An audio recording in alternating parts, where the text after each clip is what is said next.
There's a moment in every civilization when the foundations shake. When the comfortable illusions we've built around safety, order, and human nature begin to crack. And in that moment, leaders face an ancient choice. Do you rule through the warm embrace of love, hoping people will choose to follow? Or do you understand what philosophers have whispered for centuries, that true stability demands something colder, something sharper, something that cuts deeper than affection ever could? Most people believe in fairy tales. They think societies hold together because we all agree to be nice to each other. They imagine that democracy works because citizens wake up each morning choosing to respect laws, honor contracts, and treat strangers with dignity. They see love as the glue that binds communities, the force that makes sacrifice meaningful, the emotion that transforms strangers into neighbors. But this is the thinking of children. And children don't understand power. The uncomfortable truth is this: fear doesn't just maintain order, it creates it. Not the chaotic fear of violence or uncertainty, but the calculated fear of consequence. The fear of what happens when the system stops protecting you. The fear of what lurks beneath the surface when civility breaks down. Because love, for all its beauty, for all its inspiration, has one fatal flaw. It's voluntary. And voluntary systems collapse the moment people stop volunteering. Think about your own life. When do you actually follow rules? When you love the person who made them. When you feel warm and connected to the institution enforcing them. Or when you understand, somewhere deep in your bones, that breaking them will cost you something you can't afford to lose. Be honest. When you pay your taxes, stop at red lights, show up to work, honor your debts. Are you moved by love for the government, for traffic laws, for your employer, for your creditors? Or are you moved by the quiet knowledge that the alternative is worse? This isn't cynicism. It's recognition of how human beings actually operate when the stakes are real. Love inspires. Fear stabilizes. Love creates moments of transcendence. Fear creates systems that survive when the inspiration fades. And every stable society in history has understood this balance, even if they've been too polite to say it out loud. But here's where it gets dangerous. Because acknowledging that fear works doesn't mean embracing tyranny. The most sophisticated forms of power understand that the best fear is invisible. It doesn't announce itself with jackboots and midnight arrests. It operates through structure, through consequence, through the simple understanding that actions have prices and someone, somewhere, is always keeping score. Consider the architecture of any functional society. Laws exist not because we love them, but because we fear the chaos that would emerge without them. Courts function not because judges inspire affection, but because everyone understands they possess the power to reshape lives with a single decision. Contracts hold not because parties feel warm toward each other, but because breaking them triggers mechanisms that no rational person wants to face. Even in relationships, the ones that endure aren't held together by love alone. They're maintained by the fear of loss, the fear of being alone, the fear of starting over, the fear of disappointing people who matter. Love brings people together. Fear keeps them there when love isn't enough. And anyone who's lived through the collapse of a marriage, a friendship, or a business partnership knows that love without consequence is just a beautiful way to get hurt. This is why the question isn't whether fear or love is better. The question is which one you can control. Love depends on the other person's choice.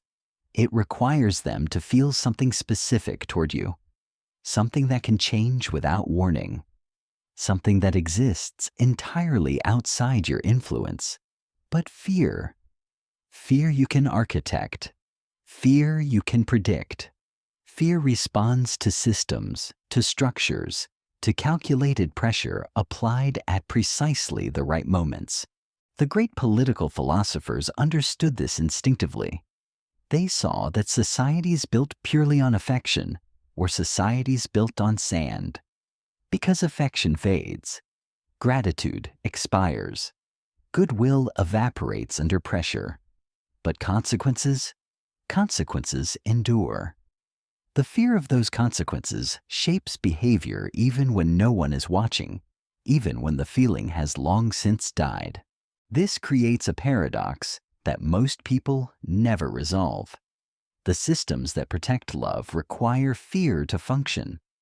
The institutions that enable kindness must be backed by force. The societies that celebrate compassion need mechanisms that punish those who prey on the compassionate. You can't have gentle communities without harsh boundaries. You can't have trust without the ability to punish betrayal. You can't have cooperation without the power to destroy those who refuse to cooperate. But there's a deeper layer here, something more psychological than political. Fear doesn't just control behavior. It shapes identity. When someone knows that certain actions will trigger certain consequences, they begin to internalize those limits. They stop seeing rules as external impositions and start seeing them as natural boundaries. The fear becomes invisible because it becomes part of their internal architecture. This is how stable societies actually work. Not through constant monitoring or visible threats, but through the slow, steady process of making certain behaviors literally unthinkable. People don't avoid murder because they love their neighbors. They avoid it because the concept has become so associated with catastrophic consequences that it doesn't register as an option. The fear has become so deeply embedded that it operates below conscious awareness, and this is where love-based systems reveal their fundamental weakness. Love requires constant maintenance. It needs feeding, nurturing, validation. It demands attention and energy and emotional labor. But fear, once properly installed, maintains itself. It operates in the background like a well-designed program, shaping choices without requiring conscious effort. Consider what happens during crisis, when resources become scarce, when pressure mounts, when survival is at stake. Do people rally around shared affection? Do they sacrifice for the common good out of love for their community? Sometimes. For a while. Until the crisis deepens and the stakes get higher and love starts to feel like a luxury they can't afford. But systems built on fear don't collapse under pressure. They reveal their true strength. Because fear scales with stakes. The more dangerous the situation becomes, the more people need the protection that only stable institutions can provide. The more chaos threatens, the more valuable order becomes. Fear-based stability doesn't break down during crisis. It becomes more necessary. This is why every enduring civilization has learned to make fear invisible but inescapable. They've discovered how to create consequences that shape behavior without feeling oppressive. They've mastered the art of making compliance feel like choice, while ensuring that non-compliance carries costs no rational person would accept. The societies that survive aren't the ones that inspire the most love. They're the ones that make defection impossible to imagine. They create systems where breaking the rules doesn't just carry punishment. It carries social death, economic suicide, psychological isolation. They make loyalty feel voluntary while making disloyalty literally unthinkable. And here's the crucial insight. This doesn't require brutality. It doesn't demand visible oppression. The most effective fear is the kind people impose on themselves, the kind that operates through internalized consequences, through social pressure, through the simple understanding that certain behaviors lead to certain outcomes and smart people don't test those boundaries. This is the architecture of real power. Not the crude force of dictators, but the subtle pressure of systems that make alternatives disappear. Systems that don't tell people what to think, but make certain thoughts too costly to maintain. Systems that don't demand love, but make its absence irrelevant. Because in the end, stability isn't about making people happy.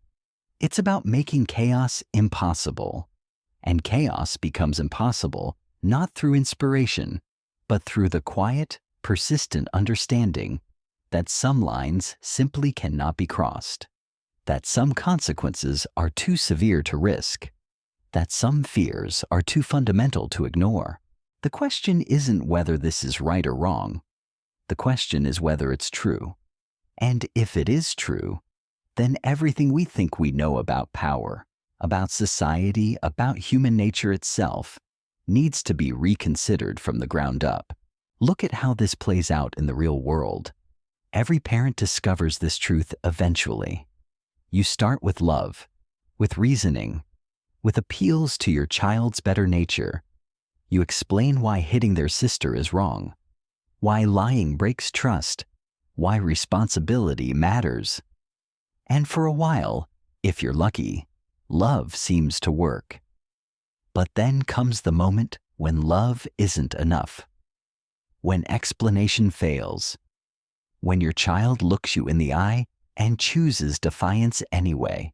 That's when you learn what every parent learns. That boundaries without consequences are just suggestions. That rules without enforcement are just wishes. That love without the ability to impose limits is just permissiveness dressed up in noble language. The children who thrive aren't the ones whose parents love the most. They're the ones whose parents understand that love must be backed by structure, that affection must be reinforced by accountability. This same dynamic scales up through every level of human organization. Look at any workplace. The employees who perform aren't motivated by love for their boss or passion for the company mission. They're motivated by the understanding that performance has consequences, that showing up late, missing deadlines, or delivering shoddy work will trigger responses they'd prefer to avoid. The most effective managers aren't the most beloved. They're the ones who create clear expectations and consistent follow-through.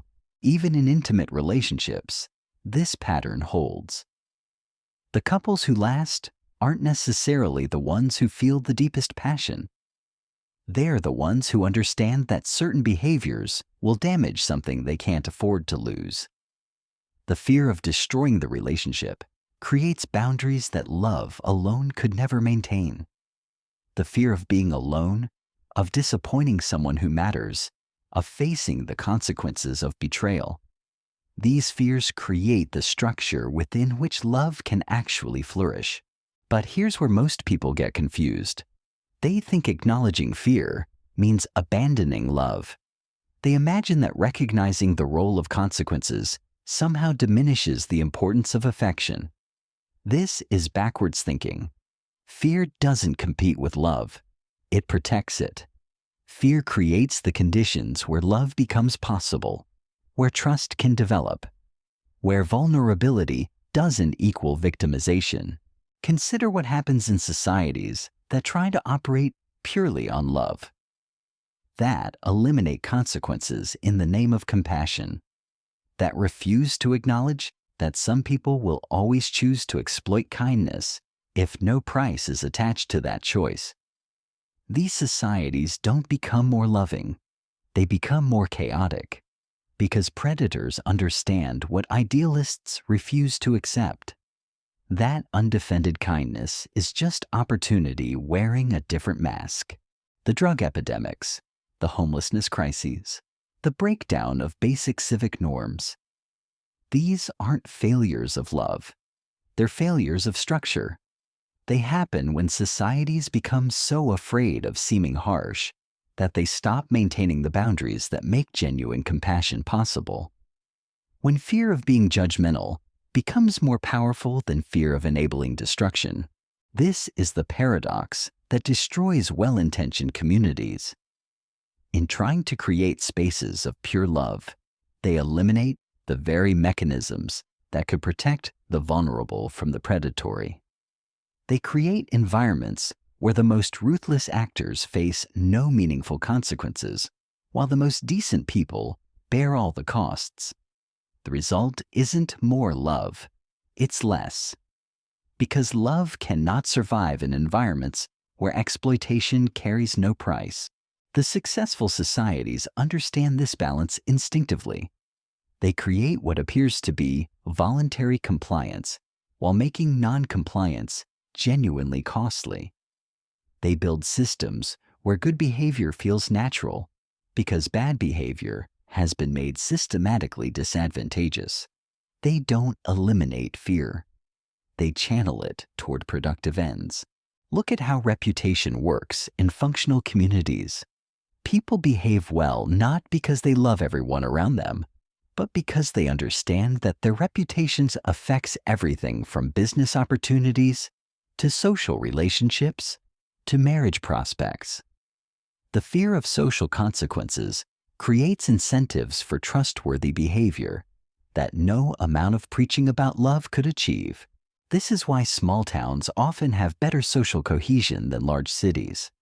Not because small town people are more loving, but because in small towns, consequences are inescapable. Everyone knows everyone. Bad behavior follows you. Trust, once broken, affects every future interaction. The fear of permanent damage to your standing creates powerful incentives for decent behavior.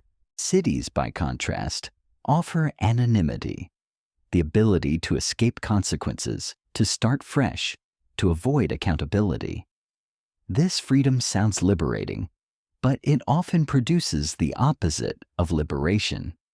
It creates environments where trust becomes impossible, where cooperation breaks down, where people must constantly guard against exploitation. Because the systems that normally discourage exploitation don't function. The most sophisticated societies solve this by scaling up the mechanisms that make consequences inescapable.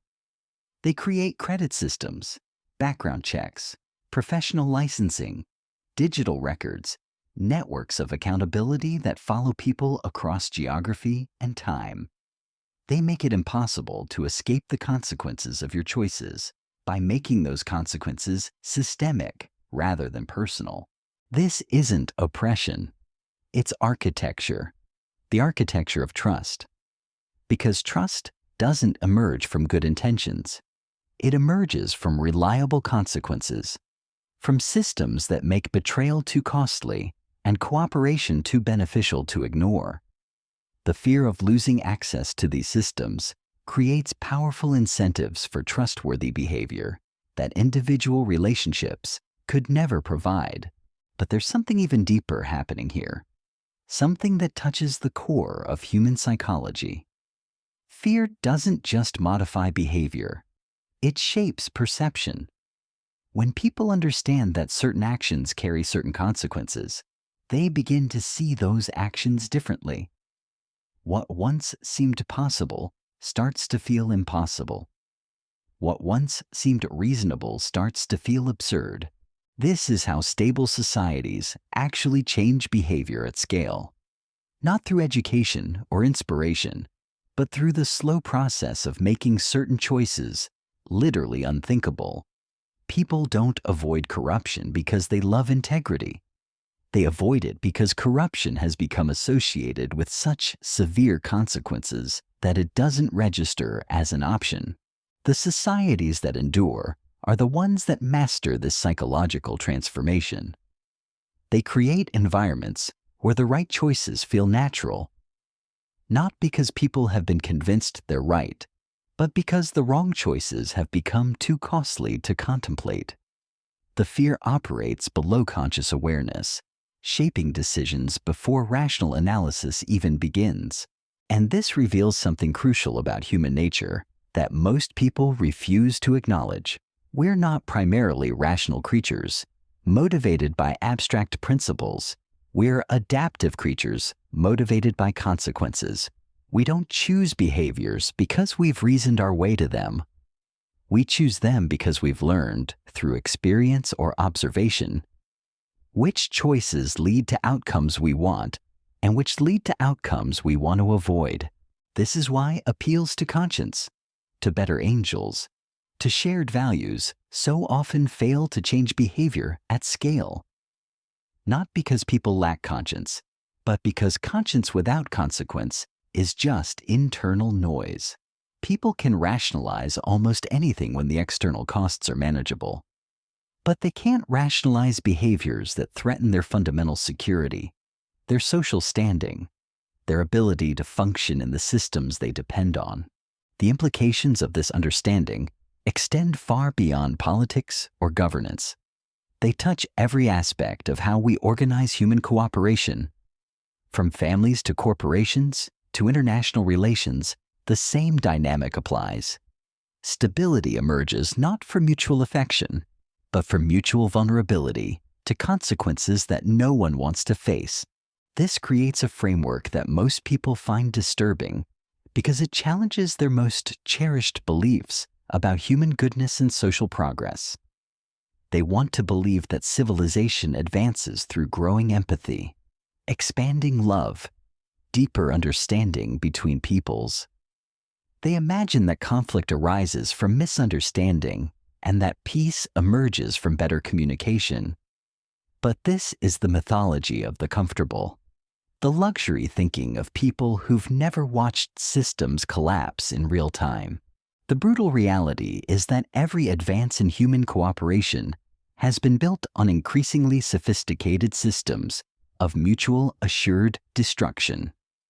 Not the obvious kind involving nuclear weapons, but the subtle kind involving reputation, economic interdependence, social exclusion, and institutional memory. The more civilized we become, the more elaborate our mechanisms for making betrayal catastrophically expensive. Consider how international trade actually functions. Countries don't honor agreements because they love each other or share values. They honor agreements because breaking them triggers trade wars, economic isolation, diplomatic consequences that can devastate entire populations. The fear of being cut off from global systems creates incentives for cooperation that no amount of cultural exchange could achieve. Even humanitarian aid operates on this principle. Nations provide disaster relief not primarily from compassion, but from the understanding that failing to do so damages their international standing, affects their ability to build coalitions, weakens their influence when they need support. The fear of isolation creates behaviors that look altruistic, but are actually strategic. This pattern repeats at every scale. Professional associations maintain standards not through appeals to ethics, but through the power to revoke licenses, end careers, destroy reputations. Religious communities maintain cohesion not through shared belief alone, but through the threat of excommunication, social exile, spiritual consequences. Academic institutions maintain rigor not through love of learning, but through the ability to grant or withhold credentials that determine entire life trajectories. The genius of these systems is their invisibility. People experience them as natural, as voluntary, as expressions of their own values. But remove the consequences and watch how quickly the behavior changes. Remove the ability to revoke professional licenses and see how many professionals maintain their standards. Remove the threat of social exile and observe how many community members continue following social norms. Remove academic consequences and witness how many students pursue actual learning versus grade optimization. This reveals something profound about the difference between compliance and commitment. People think they're committed to their values, their relationships, their responsibilities, but most of what they experience as commitment is actually sophisticated compliance with systems of consequence they've internalized so completely they no longer notice them operating. The test comes during crisis, when those systems begin to break down, when professional associations lose their power to enforce standards, when social communities fragment and exile becomes meaningless, when academic credentials lose their value and learning becomes purely optional. In these moments, you discover who was truly committed and who was simply responding to invisible pressure. History is littered with societies that discovered this distinction too late. Communities that believed their cohesion came from shared values, only to watch those values evaporate the moment the enforcement mechanisms weakened. Nations that thought their citizens' loyalty was based on patriotism, only to see that loyalty dissolve when the state could no longer provide protection or consequences. The Roman Empire understood this dynamic better than most. They didn't rule through love of Roman culture, though they certainly promoted that. They ruled through the systematic creation of consequences that made rebellion literally unthinkable. Roman citizenship wasn't just an identity. It was access to legal protection, economic opportunity, social status that existed nowhere else. Losing it meant losing everything that made life worth living. The fear of exclusion created loyalty that cultural propaganda alone could never achieve. But even Rome made the fatal error that destroys all systems built on fear. They began to believe their own mythology. They started thinking that people followed Roman law because they loved Roman justice, that they participated in Roman culture because they admired Roman values, that they served in Roman legions because they felt patriotic toward Rome. As the empire expanded and the consequences became less personal, less immediate, less inescapable, the compliance began to look voluntary, and voluntary compliance, as we've established, is just delayed rebellion. This is the trap that catches every successful system eventually. Success creates distance between actions and consequences. Distance makes consequences feel optional. Optional consequences create testing behavior. Testing behavior reveals the gap between actual commitment and fear-based compliance. And once that gap becomes visible, the system begins its inevitable collapse. Modern democracies are experiencing this phenomenon in real time. For generations, democratic norms held not because citizens loved democracy in the abstract, but because violating those norms carried social, economic, and political costs that no rational actor would accept. But as society has become more complex, more anonymous, more forgiving of norm violations, those consequences have weakened. Politicians test boundaries that previous generations considered untouchable. Citizens ignore civic responsibilities that once carried real shame. Institutions fail to enforce standards they once protected ruthlessly. The result isn't more freedom, it's more chaos. Because systems don't become more loving when they become less fearsome. They become more exploitable. The people who thrive in consequence-free environments aren't the most virtuous. They're the most ruthless, the most willing to take advantage of others' continued compliance with norms they themselves have abandoned. This creates a death spiral that well-intentioned people never see coming. They interpret the breakdown of fear-based systems as progress toward love-based alternatives. They imagine that reducing consequences will create space for more authentic cooperation. They believe that eliminating the threat of punishment will allow people's better nature to emerge. But what actually emerges is predation disguised as liberation. Look at what happens in communities that eliminate consequences in the name of compassion. Crime rates don't decrease because criminals discover their inner goodness. They increase because criminals discover that their behavior no longer carries meaningful costs. Educational standards don't improve because students become more intrinsically motivated. They collapse Because students optimize for the new reality where effort and achievement are disconnected. Social cohesion doesn't strengthen because people feel more free to be authentic. It fragments because antisocial behavior faces no meaningful resistance. The people who suffer most in these situations aren't the ones who were oppressed by the previous system of consequences. They're the ones who were protected by it. The vulnerable, the honest, the people who continued following rules even when the enforcement disappeared. They become prey for those who understand that consequence-free environments are hunting grounds for the unscrupulous. This is why every attempt to build utopia through the elimination of fear creates dystopia through the empowerment of predators. Not because the vision is wrong, but because the psychology is backwards. Human beings don't become more cooperative when consequences disappear. They become more tribal, more exploitative, more focused on short-term advantage at the expense of long-term stability. The societies that actually achieve something resembling the utopian vision do so through the opposite approach.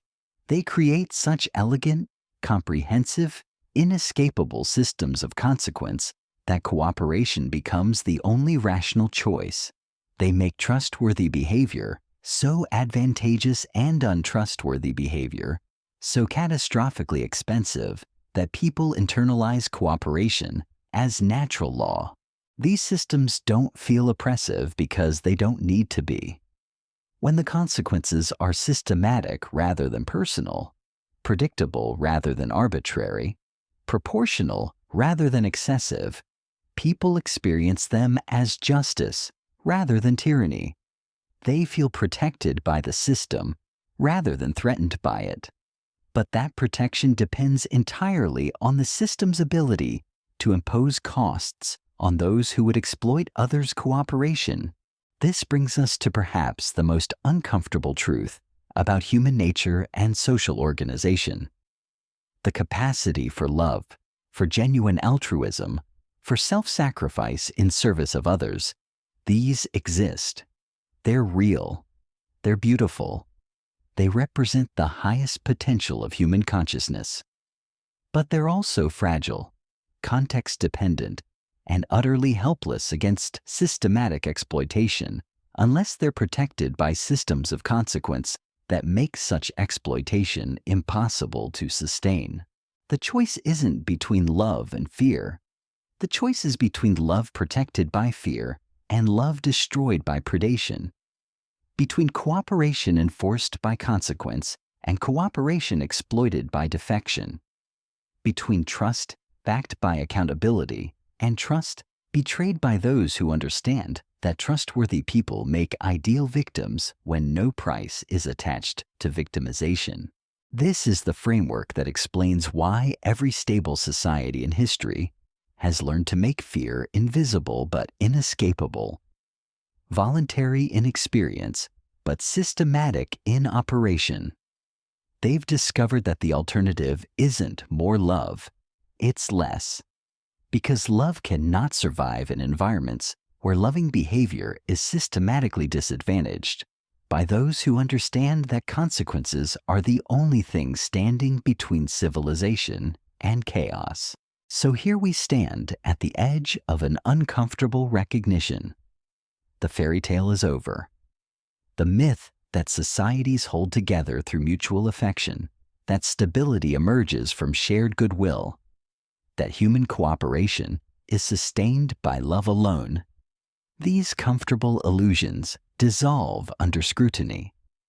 What remains is a truth that cuts through every layer of wishful thinking about human nature and social order. Fear is not the enemy of love. It is love's guardian. Not the crude fear of tyranny, but the sophisticated fear of consequence that makes trust possible, vulnerability safe, and cooperation sustainable. The societies that endure don't inspire the most affection. They architect the most elegant systems of accountability. They create environments where the right choices feel natural because the wrong choices have become unthinkable. This doesn't make us monsters. It makes us human. Creatures who need structure to flourish, boundaries to feel safe, consequences to guide our choices. The most loving parents understand this. The most successful communities practice this. The most stable civilizations have always known this, even when they were too polite to say it out loud. The question is no longer whether this is true. The question is what you'll do with this knowledge. Will you continue believing that good intentions are enough? That explanation can replace enforcement? That systems can survive on voluntary compliance? Or will you begin building the invisible architecture that makes the world you want to live in actually possible?